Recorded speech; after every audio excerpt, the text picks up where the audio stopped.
ئایا بارەدۆخی کۆمەڵایەتی هەرێمی کوردستان لە ئێستا چۆن هەڵسەنگی؟ خەڵک بەعام لە ئەنارامیدا دەروانە بێ بۆ خەڵک گەشت دەکە بۆ دەرەوەی وڵات. من وەکو تاچێکی کورد ئەگەر هیچ مشکلێکی کۆمەڵایەتیم نەبووە قەت ئیشم بێرن لەوەی کار چالاکانمان و سیاسانی کە لە هەرێمی کوردستان بۆ دەدا بەردەوام کەمترین تەزویرات بکرێت لە کاتی هەڵبژاردنەکە. ئومێد دەکەم کە ئەم هەڵبژاردنە بێتە هۆکارێکی گۆڕانکاریەکی ڕیشەی لە حکومڕانی و دەسەڵات. تەداخلی سەروەری خاکی هەرێمی کوردستان نەکەن و چی دیکە هیچ هەوڵێک نێن بۆ پەلاماردان و لەناوبردنی دەسەڵاتی هەرێم نییە. ڕۆژە لە ڕۆژان هەمومان ئەگرێنەوە سەر خاکی هەرێمی کوردستان. زۆر لە نامۆرتاحیان هەموو شەیەک بە ترس هەموو شەیەک بە خەفەت کات خۆ پیشاندانەکەین دیژی گەندەڵی ستەمکاری بە هۆکاری ئەوەی کە ئەڵێن ڕای ئازادی. ئایا بارەدۆخی کۆمەڵایەتی هەرێمی کوردستان لە ئێستا چۆن هەڵسەنگێنی؟ وەڵاهی لە ئێستا بارودۆخی هەرێمی کوردستان هیچ باش نییە، خاستن بۆ من کە وەک تاچێکی کورد کە ڕام کردو ئێستا لە تاراوگەیەم گەڕانەوەم زۆر زەحمەتە بۆ هەرێمی کوردستان لەبەرەوەی شەڕ و ئاژاوەیەکی زۆری تایە، لەبەرەوەی کوشتاگەیەکی زۆری تایە، لەبەرەوەی هەستەکەی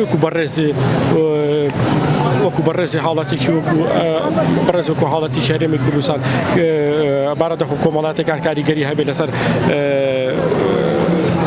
لەسەر بەڕێست و بەشی گشتی لەسەر حاڵەتیان بە تاکید نەک من هەموو تاچێکی کورد کە لە وڵاتانەیە و لە تاراوگەیە بە بۆنەی بارودۆخێکی کۆمەڵایەتی و بە بۆنەی شتێکەوە ڕویان کردوتە ئەم وڵاتانە. من وەکو تاچێکی کورد ئەگەر هیچ مشکلێکی کۆمەڵایەتیم نەبووە قەت ئیشم بێرە نەبوو، بەڵام لەبەر مشکلی کۆمەڵایەتی من سەرم لەم وڵاتانە کردو و داوای مافیمانەوە ئەکەم. ئەوەی لە بەڕێزی تێگەیشتن لێکەوتە کۆمەڵایەتیەکان و تەسیرێکی گەورەی کردوتە سەر بار گوزەرانی هاوڵاتیان بەگشتی و زۆر ڕاستە ئەگەر وە کۆمەڵیش بەگشتی ڕاستە. ئێستا ئەگەر بارودۆخەکان هەروە بێت لەو قەناعەتەیەم هەموو تاچێکی کورد لە هەرێمی کوردستان نامێنێتەوە هەمی ڕوو لە ئەوروپاکە و بە بارودۆخێکی خراپدا هەڵی دەسەنگێنم بە هۆی هێرشی دەرەکی و کێشەی سیاسی ناوخۆ خەڵک لە بارودۆخێکی باشدا نییە. عێراق بەگشتی و بە تایبەتی هەرێمی کوردستان خەڵکەکە هەمووی بەعام ناتوانێت ئازادی ڕادەربڕینە بێت.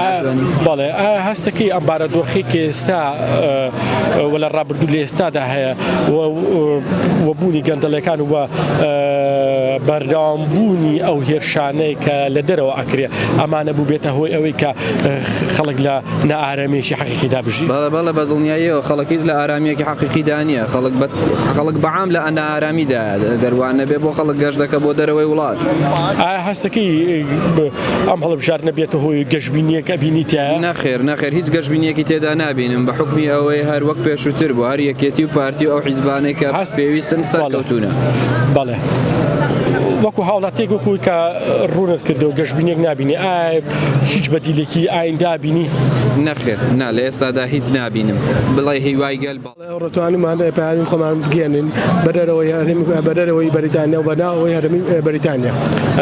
پێت وایە پلان و بەرنامەی ئایندەتان هاوتەری بە ڕوودا و سیاسەکان پێت وایە ئێوە بتوانن کە زیاتر تعبیرکە لەو ڕووداوانەی کە لە هەرێمی کوردستان لە ڕابردوودا هەبوو و لە ئێستاشدا هەیە تعبیرێکی ڕاستەقی و حەقیقی بکەن؟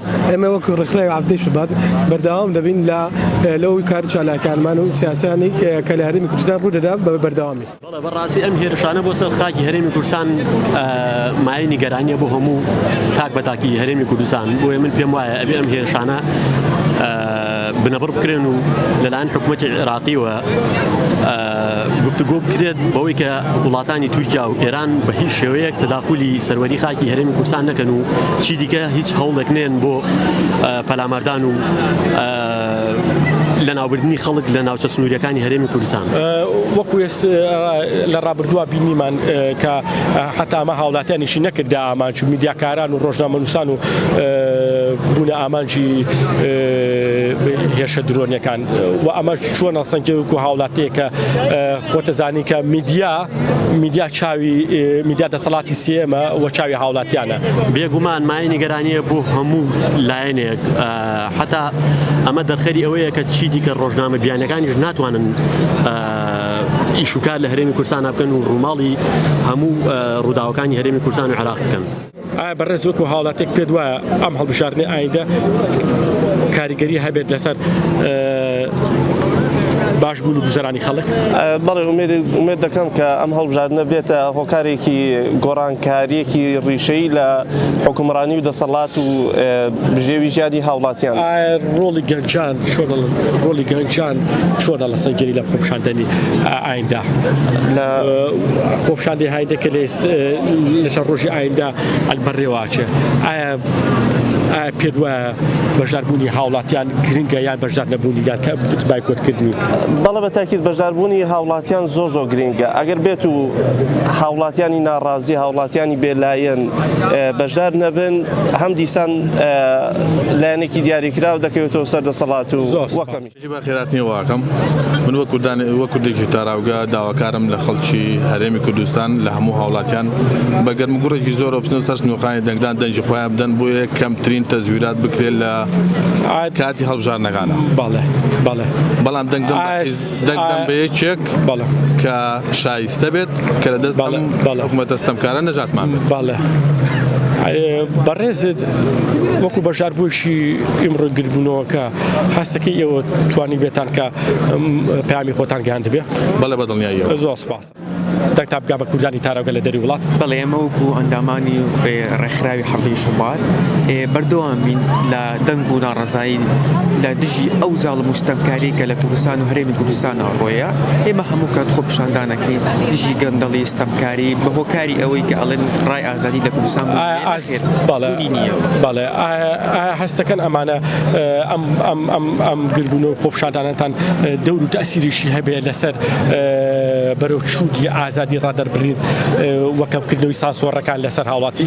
بەڵێ ئێمە بەردەوامی لەم خۆپیشاندانانە هەتا بتوانین زیاتر گەشەی بیەگەین بە خۆپیشاندانەکانمان بۆ ئەوەی دەنگ و ناڕزایی و هەموو شتێکی ئێمە بگات بەو خەڵکە بزانن کە ڕووی ڕاستی ئەم حکوومەتە چییە و بەرامبەر ئەم خەڵکە بێتاوانەکە ئەیکەن.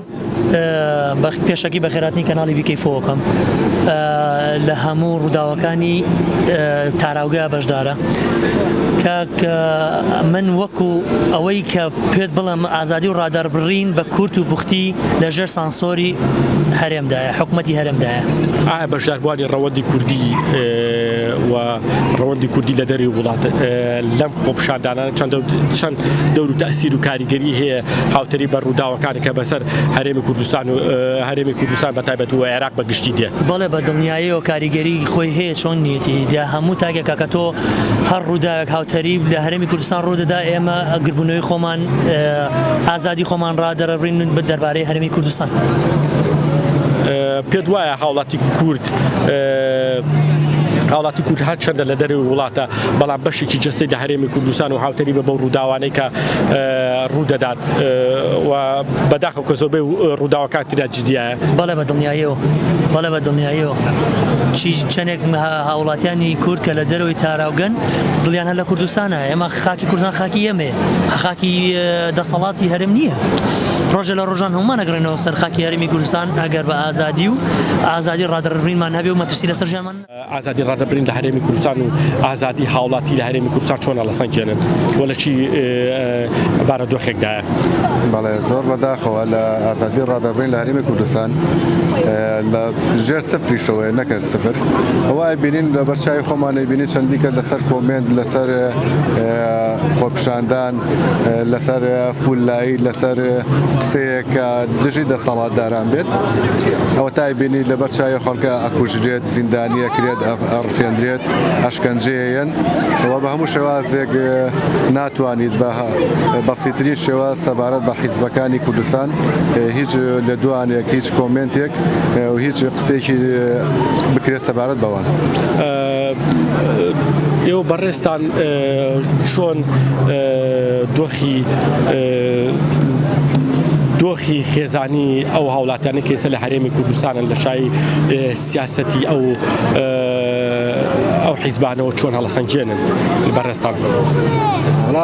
دۆخی هەرێمی کوردستان و خێزانەکان بە تایبەتی کە بڵێن لە بارودۆخێکی زۆر خراپان زۆر لە نامۆرتاحیان هەموو شوێک بە ترس هەموو شوێک بە خەفەت و بێ مەعاشی بێ ئازادی و بەبێ هیچ مافێکی کۆمەڵایەتی کە لە هەرێمی کوردستان هەبێت بەداخەوە شتێ بەدی ناکرێت. وا هەستەکەی مافەکانی هاوڵاتی و مافەکانی تاک لە وڵاتە تا ڕادەیەکی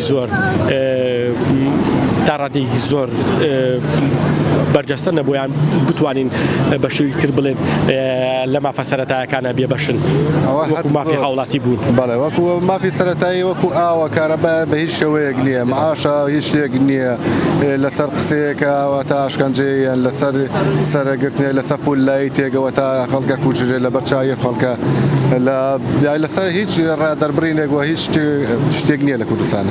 سپاسانەکەین ئەمە ڕێی هاوڵاتیەک بوو کە چە ساڵێک لە هەرێمی کوردستان ژیاوە ئێستاش لە تاراوگەیە وەڕێی خۆی باشکرا خسەر و دەربارەی ئازادی ڕادەربڕین و مافی هاوڵاتیە بوون لە هەرێمی کوردستان. BK4 ستایلی نوێ بەرنامەی جوان خزمەتی باش دەنگ و ڕەنگی کوردانی تاراوگە.